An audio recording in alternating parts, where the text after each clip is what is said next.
Walk into any upscale mall parking lot on a Saturday. What do you see? You see a parade of leased German luxury SUVs, oversized logos, and people walking like they own the sidewalk. You look at the person stepping out of that $90,000 car. The designer shades, the fresh out the box kicks, and your brain instinctively says, that's what wealth looks like. But let me tell you and the media won't tell you. That person is likely one missed commission check away from total collapse. They aren't wealthy, they are hyper consumers. They are high income, high debt, and high stress. They are on a treadmill that's set to 12 miles per hour, and the moment they slow down, they fly off the back. They are big hat, no cattle. Now, look at the guy in the 10-year-old Toyota or the well-maintained domestic truck. He's wearing a plain t-shirt from a 3-pack and some work boots he's had for 5 years. You wouldn't give him a second look. You might even feel a little sorry for him. But that man has a 7-figure brokerage account, 3 paid-off rental properties, and he hasn't felt a financial tremor in 20 years. He belongs to a group of people known as the quiet rich. He has quiet wealth. Today we are breaking down 7 subtle wealth lessons from the Millionaire Next Door. We're going to talk about why real wealth is quiet, why looking rich is a tax on the poor, and how to spot the invisible millionaires hiding in plain sight.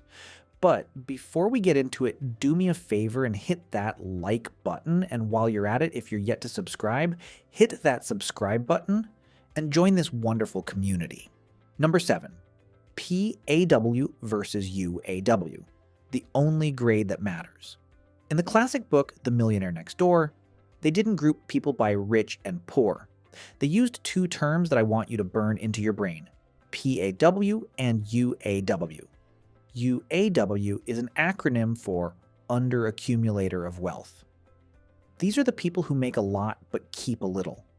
These are the doctors, lawyers, and corporate VPs who make $250,000 a year but have a net worth of $15,000.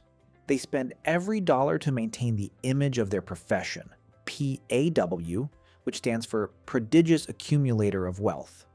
These are the invisible millionaires. They might be a school teacher, a plumber, or a middle manager. They live on 50% of what they make and invest the rest. If you want to find out which one of the 2 you are in, here's how you can do that. Take your age, multiply it by your annual pre-tax household income from all sources, and divide by 10. If your actual net worth is double that number, you're a PAW. You're winning. If it's half, you're a UAW. Most people are shocked when they do this math because they realize they've been playing house while the quiet guy next door has been building an empire. Number 6, the status tax and the cost of fitting.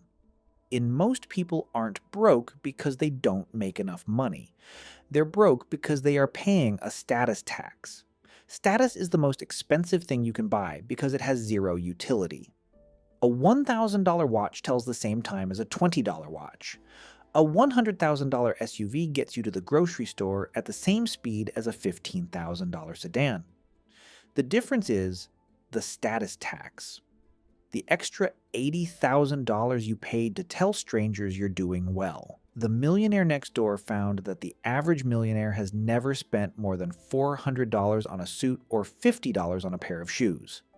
Think about that. These are people with millions in the bank, and they're shopping at the same places you are. Why? Because they don't need to signal wealth to people they don't know. When you know you're a heavyweight, you don't have to walk around with your championship belt on. Only the contenders, the ones who haven't quite made it, feel the need to flex. Real wealth is silent because it has nothing to prove. Every time you buy something just to fit in, you are paying a tax to a society that doesn't even care about you. Number 5, financial efficiency, managing the business of you. Here's a subtle one. Millionaires spend significantly more time planning their finances than the average person. The UAW spends their Saturday morning shopping, looking for the best deal on a 75-inch TV or scrolling through Instagram looking at vacation spots. They are what are known as value consumers. The PAW spends their Saturday morning planning. They are looking at their tax strategy. They are rebalancing their 401k. They are researching low-cost index funds or looking for their next ugly house to fix, refurbish, and sell. They are value producers. Wealthy people treat their household like a business.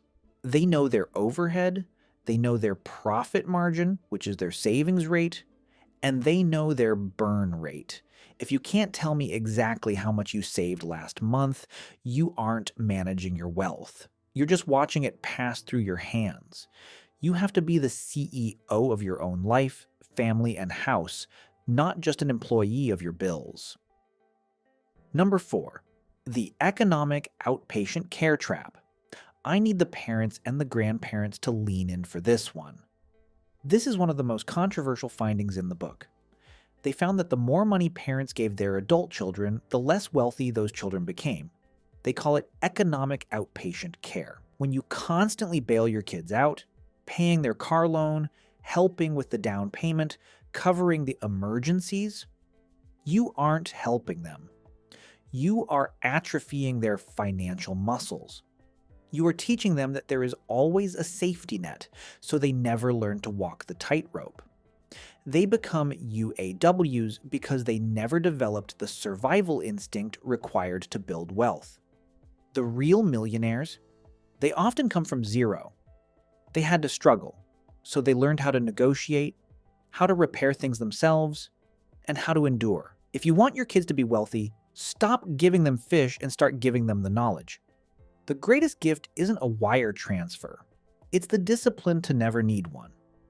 Number 3, choosing the right sandbox. One of the biggest predictors of your net worth is where you live.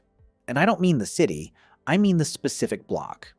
If you move into a neighborhood where every neighbor has a manicured lawn, a professional decorator, and a new Tesla every 2 years, you are going to feel a psychological pull to do the same. It's human nature. It's called social contagion.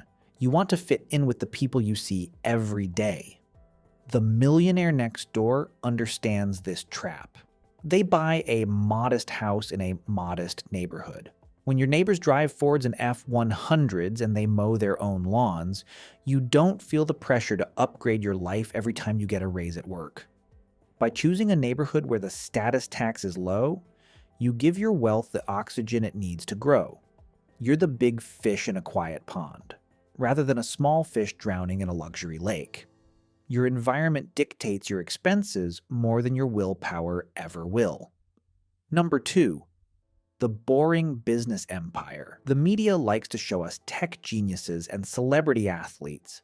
They want you to think wealth comes from the big hit or a fancy degree, but the data shows that the silent millionaires are often business owners in boring industries.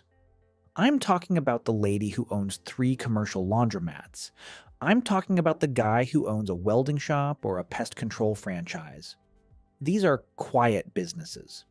They aren't sexy. They don't get featured on the cover of Forbes. But they have something these sexy jobs don't: high margins and low status pressure. A neurosurgeon feels the pressure to dress like a neurosurgeon. A plumbing company owner can wear jeans and a t-shirt, and nobody thinks twice. That plumbing owner is taking the cash flow from that boring business and pumping it into assets, while the surgeon is pumping their salary into a luxury lifestyle to maintain the image of their title. You don't need a fancy title to be a wealthy person, you just need a profitable system. Number 1, the Freedom Fund. Buying your life back. At the end of the day, The Millionaire Next Door isn't a book about being a cheapskate. It's a book about freedom. The reason that guy in the 10-year-old Toyota is so relaxed isn't because he loves the car. It's because he has 20 years of life in the bank. If his boss tries to disrespect his time, he can walk. If he wants to take a year off to be with his kids, he can.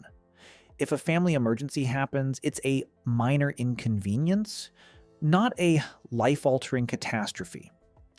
Wealth is the ability to say no. When you spend your money on status, you are trading your future freedom for a temporary hit of dopamine. You are shackling yourself to a desk to pay for a car that loses $10,000 in value the moment you drive it off the lot. So, we need to stop buying things to impress people we don't even like, but instead we should start buying our life back. We can start by being the ghost that everyone underestimates, while we're the one who actually owns the block. Well, thank you so much for watching, and if this video opened your eyes, hit that like button and subscribe. Thank you so much, and see you tomorrow in the next video.